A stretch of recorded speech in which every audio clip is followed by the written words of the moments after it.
En 1993, dans une petite ville de la province sud-africaine du Transvaal occidental, vivaient deux frères jumeaux, Drazi et Kazi, dont le monde n'aurait probablement jamais entendu parler sans une seule photographie. Cette photo, montrant les deux frères regardant sérieusement l'objectif, un léger filet de salive au coin des lèvres, a été prise par le photographe sud-africain Roger Balen. L'image a rapidement fait le tour du monde, apportant la notoriété aussi bien aux frères qu'aux photographes. Bien qu'apparemment ordinaire, la photographie a suscité une immense émotion à l'échelle internationale. Les gens ont commencé à s'interroger sur l'identité de ces hommes et sur les raisons de leur état. Nombreux furent ceux qui contactèrent Balen pour en savoir plus et obtenir des informations sur les deux frères. Mais le photographe refusa, souhaitant préserver leur vie privée. Avec le temps, cependant, leur histoire finit par être révélée. La vie de Drazi et Kazi, bien que tragique, n'était malheureusement pas exceptionnelle.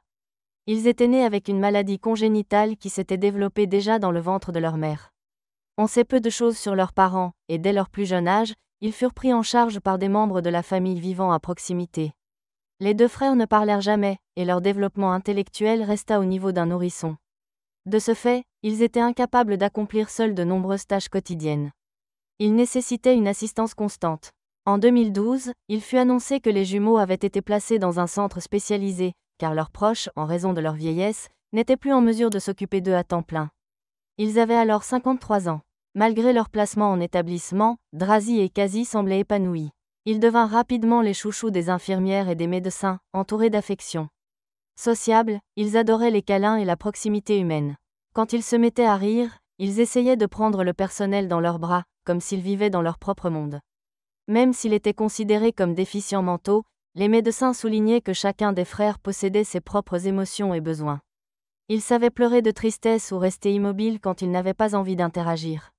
Drazi et Kazi étaient attachés à leurs habitudes, l'un adorait tricoter, tandis que l'autre aimait aider aux travaux de jardinage. Même des années après la célèbre photographie, ils continuaient de vivre dans leur univers, inconscients de la renommée mondiale que cette image leur avait apportée. Ils conservaient des photos de leur mère et montraient parfois qu'elle n'était plus là. La photographie qui avait immortalisé leur existence simple avait aussi révélé au monde une vie discrète mais empreinte d'une profondeur et d'émotions inexprimées.